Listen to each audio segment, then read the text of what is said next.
네, 오늘은 룻기 3장 1절로 9절 말씀을 통해서 룻의 청혼이라는 제목으로 은혜를 나누겠습니다. 룻기서의 주인공인 룻의 인생을 보면 그에게 큰 하나의 변화의 사건이 있었습니다.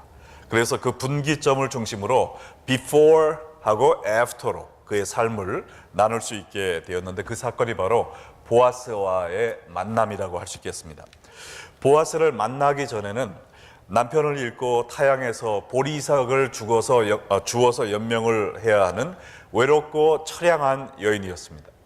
그러나 보아스를 만난 후에는 보아스의 아내가 되어 만인의 축복과 선망을 받으며 기쁨과 행복의 삶을 누리게 되었죠. 이것은 마치 우리 인생이 예수님을 만나기 전과 또 예수님을 만난 후로 판이하게 나뉘는 것과 같다고 하겠습니다. 왜냐하면 보아스는 성경에서 예수님을 예표하는 인물 중에 하나이기 때문에 그렇습니다. 그래서 오늘은 룻이 보아스에게 청혼한 그 사건을 보면서 우리도 어떻게 하면 우리의 삶이 송두리째 바뀔 만큼 예수님과 깊고 친밀한 교제를 나눌 수 있게 될 것인가 배우는 시간이 되기를 바랍니다. 룻과 보아스의 관계를 보면 룻기 1장에는 서로가 모르는 사이였습니다. 그러다 2장에는 이 룻이 보아스의 밭에서 이삭을 주우면서 보아스의 은혜를 입는 관계가 되어버렸어요. 근데 이 4장에 보면 이 룻과 보아스가 남편과 아내의 관계로 급격히 발전을 하게 됩니다. 자, 어떻게 룻이 보아스의 은혜를 입는 관계에서 보아스의 아내가 되는 관계로 진전하게 되었는가? 거기에 대한 비밀이 룻기 3장에 나와 있단 말이죠. 우리도 과거에는 하나님을 모르던 사람들이었습니다. 그러나 모르던 중에 예수님을 우리의 죄를 위하여 십자가에 내어주신 하나님의 은혜를 입는 사람들이 되었어요. 그러나 우리가 하나님의 은혜를 입은 그 자리에 머물러 있는 것이 아니라 예수 그리스도와 그의 신부가 되어 사랑의 관계를 나누는 관계로 나아가기 위해서 우리가 어떻게 해야 되겠는가? 오늘 룻의 이 3장에 기록된 이 사건을 통해서 배울 수 있기를 간절히 소망합니다. 자, 룻기 3장 1절에서 보면 밭에서 보아스가 준 곡식을 잔뜩 받아 가지고 돌아온 룻에게 나오미가 이렇게 이야기를 합니다. 룻의 시어미 나오미가 그에게 이르되, 내 딸아, 내가 너를 위하여 안식할 곳을 구하여 너를 복되게 하여야 하지 않겠느냐.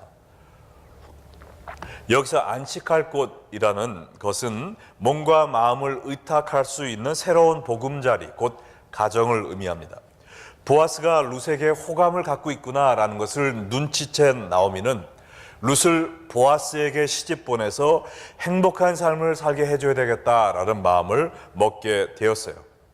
이 보아스뿐만 아니라 하나님도 여러분에게 호감을 갖고 계신 것을 믿으십니까? 하나님은 여러분에게 호감을 갖고 있는 정도가 아니라 여러분을 하나님 본인 자신보다 더 사랑한다는 것을 믿으십니까? 그렇기 때문에 본인의 생명과 같은 예수님을 내어주셨잖아요. 이렇게 룻이 보아스에게 나아간 것처럼 여러분도 하나님께 나아가기만 하면 하나님께서 여러분과 저를 그 뜨거운 사랑의 팔로 품어주실 것을 믿으시기 바랍니다. 자, 2절에 나오미가 뭐라고 얘기했는지 보세요. 내가 함께 하던 하녀들을 둔 보아스는 우리의 친족이 아니냐. 보라, 그가 오늘 밤에 타작마당에서 보리를 까불리라. 하녀들을 둔 보아스는 보아스의 재력을 가리키는 말이죠. 그리고 우리의 친족이라는 것은 보아스가 기업 물을 권리와 그 임무가 있는 가까운 친족임을 의미합니다. 또 그래서 룻이 이 보아스와 결혼만 하면 그의 고생길이 끝나고 완전히 이제 행복의 장밋빛 인생이 시작될 거다란 말입니다. 우리 하나님은 하녀들 정도가 아니라 이 세상 모든 것을 소유한 세상 만물의 주인이 되십니다. 그리고 천하보다 우리를 더 사랑하시는 우리의 아버지가 되세요.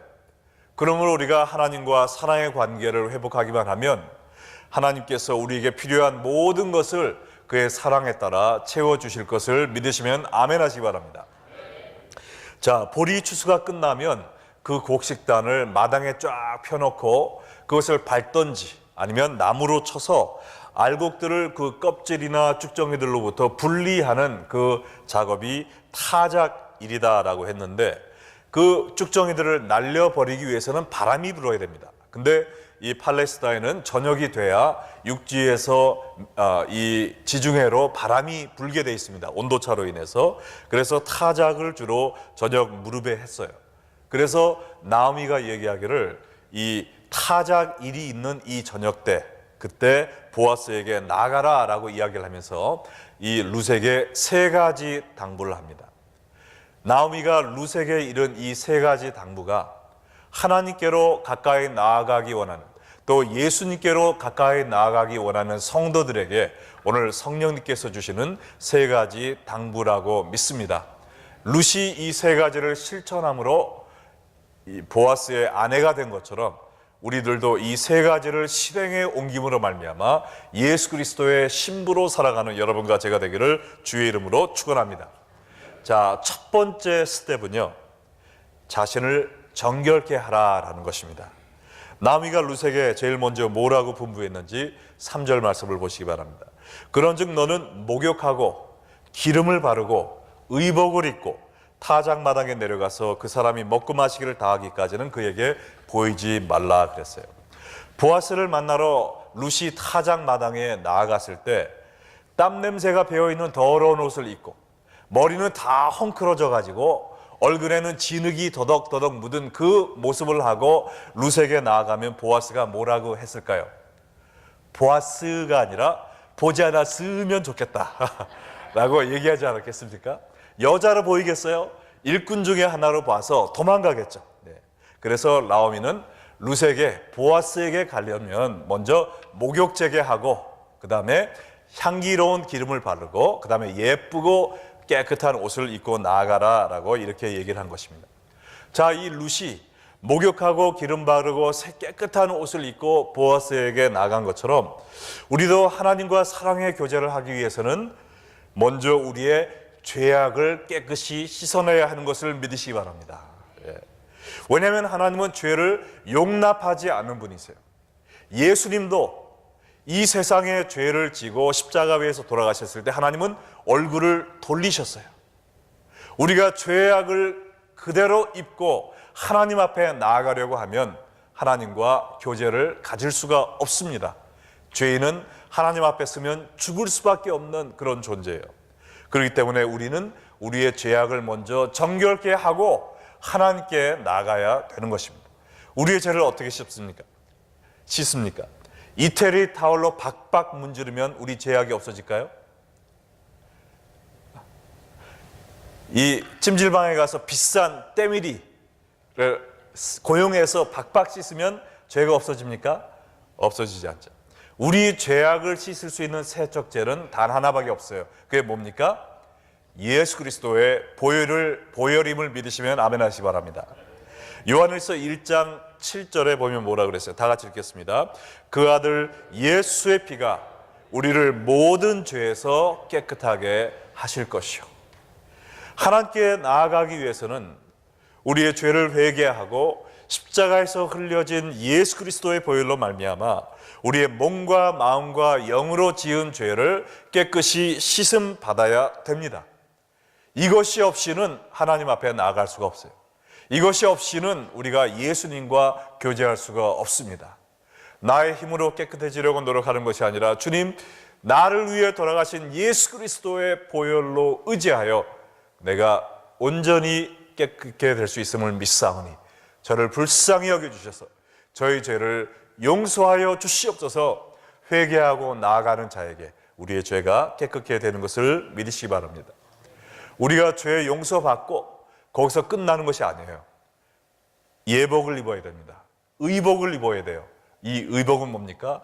성경에 보면 세마포는 성도의 착한 행실이다 그랬는데 우리가 어떻게 착한 행실로 덧입은 거룩한 성도가 될 수 있겠습니까? 이것은 우리가 예수 그리스도로 옷을 입어야 됩니다. 이 마태복음에 보면 결혼 예식에 초대받았다가 쫓겨난 사람들이 있었어요. 마태복음 22장 11절로 13절에 보면 왜 그랬죠?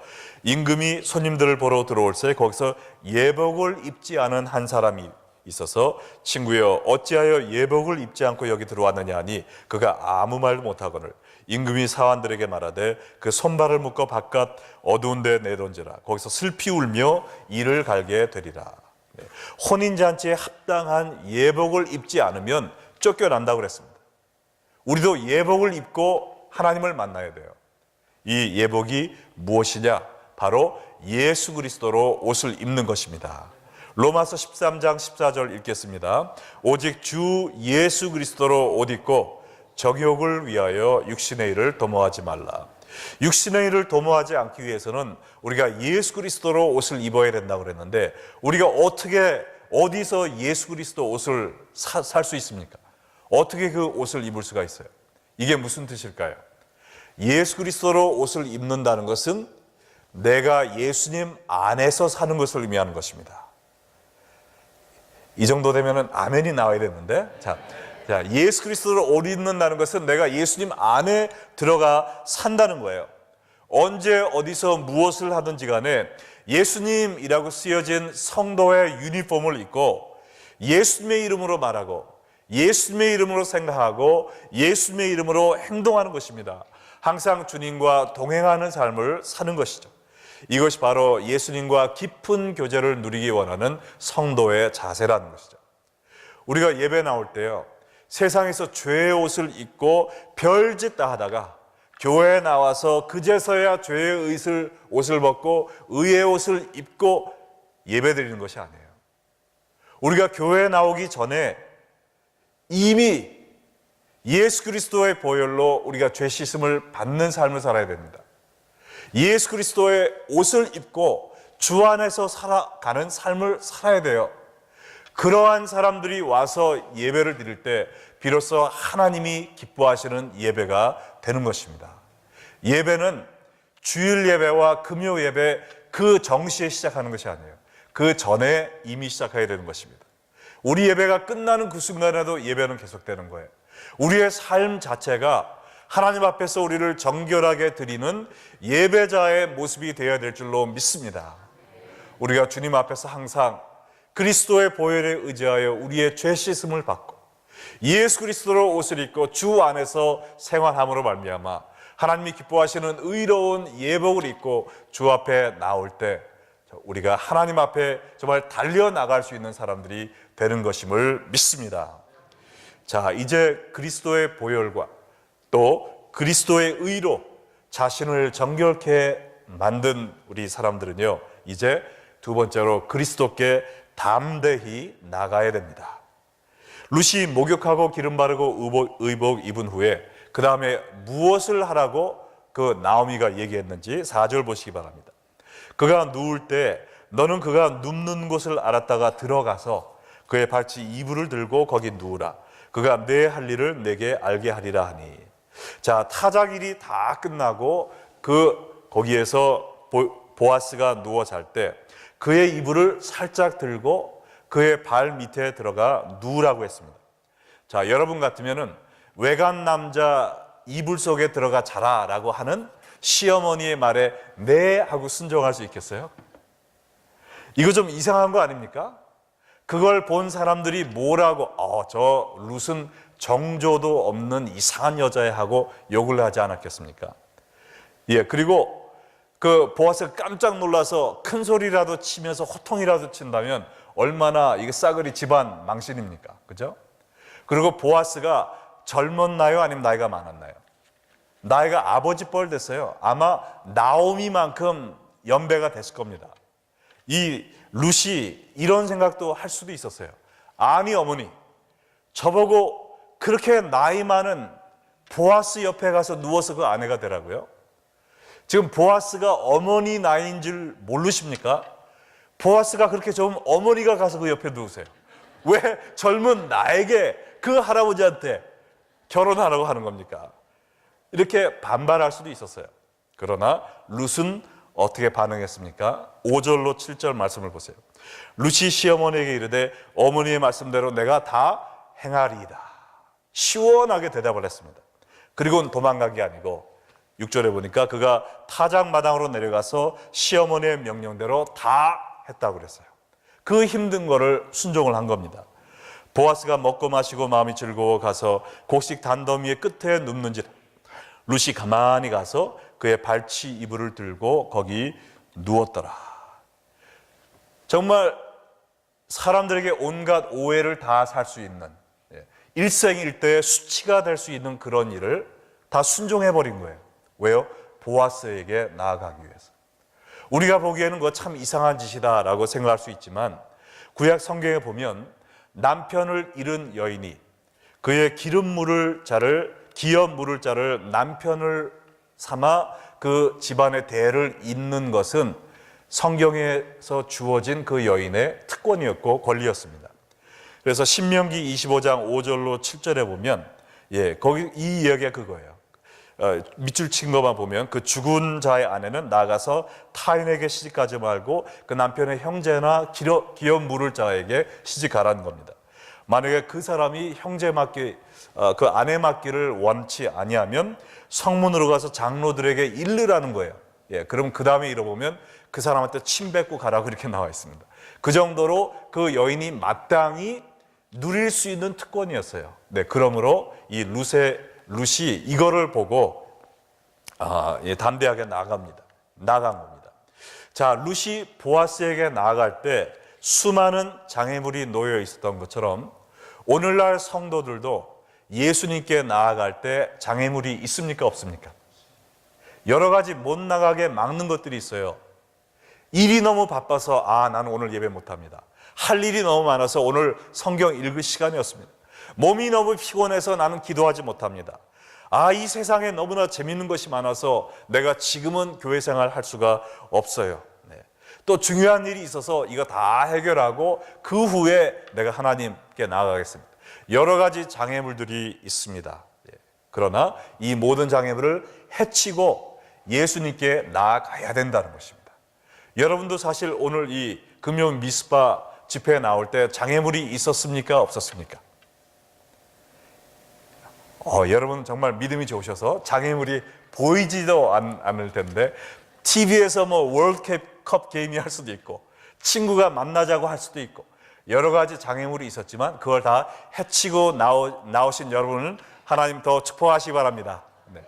오늘 저녁에 장애물을 다 해치고 나오신 것처럼요, 여러분의 삶 속에 정말 예수님께 더 깊이 더 간절히 나아가기 원하는 마음을 막고 서 있는 이 영적인 장애물들, 여러분들 거기서 포기하지 마시고 그걸 다 물리치고 예수님께 나아가는 여러분 되시기를 주의 이름으로 축원합니다. 성경에 보면요, 하나님의 주권이 강하게 나와 있습니다. 근데 그것뿐만 아니라 인간의 반응, 인간의 응답이 또 많이 나와 있어요. 삭개오도 집안에 가만히 있었는데 예수님 만났습니까? 뽕나무에 올라간 거예요. 뽕나무에 올라감과 동시에 또 예수님이 찾아오셔서 여리고에서 예수님을 만나지 않았습니까?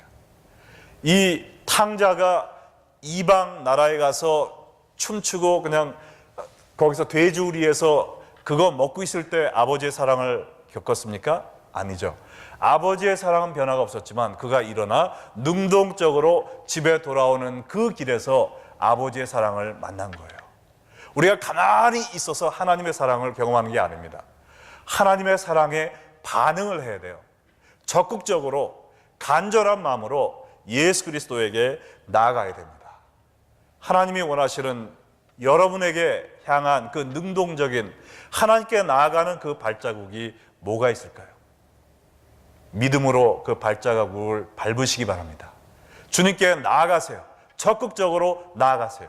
이미 여러분을 기다리고 계신 하나님의 사랑의 발이 여러분을 안아주실 것입니다. 할렐루야.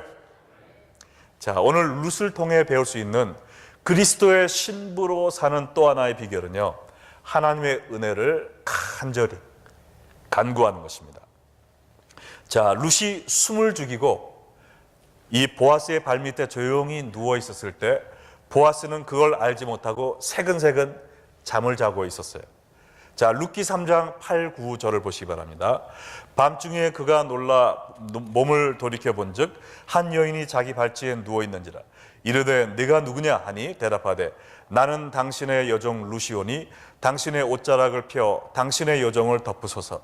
이는 당신이 기업을 물을 자가 되민이이다 하니. 자, 보아스가 한밤중에 자다가 이렇게 뒤척이다 잠을 깨어보니까 발밑에 어느 사람이 누워 있어요. 그걸 보고 네가 누구냐 이렇게 점잖게 얘기했을 거예요. 당신 누구야? 라고 소리쳤겠잖아요. 네, 그때 루시 뭐라고 그랬습니까? 당신의 여종 루시입니다. 루시 보아스의 여종이었나요? 아니죠. 겸손하게 지금 대답을 합니다. 그리고 당신의 옷자락을 펴 당신의 여종을 덮으소서. 왜요? 그 당시 그 문화에서는 옷자락으로 누구를 덮는 것은 내가 너를 책임지게 하는 거예요. 그러므로 함부로 옷자락을 덮으면 큰일 납니다. 책임지는 거예요. 그래서 지금 나를 당신의 아내로 맞아주세요 라고 지금 얘기를 하고 있는 겁니다. 청혼을 하는 거예요.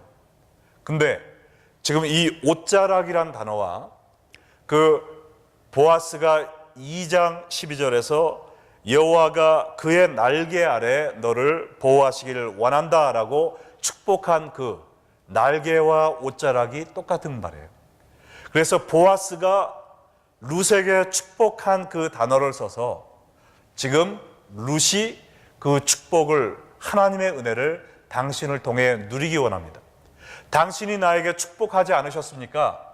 그 축복한 말씀에 의지하여 당신의 은혜를, 하나님의 은혜를 당신에게 구합니다라고 지금 약속에 의지해서 지금 간구하고 있는 거예요. 그리고 지금 당신이 기업을 물을 자가 되민이다. 이것은 보아스가 자기 자신을 축복하기로 헌신된 그 고엘 언약이라는 것은 친척 가운데 남자가 죽으면 그 집의 대를 이어줄 남편 노릇을 하기로 이미 헌신을 한 사람을 의미합니다.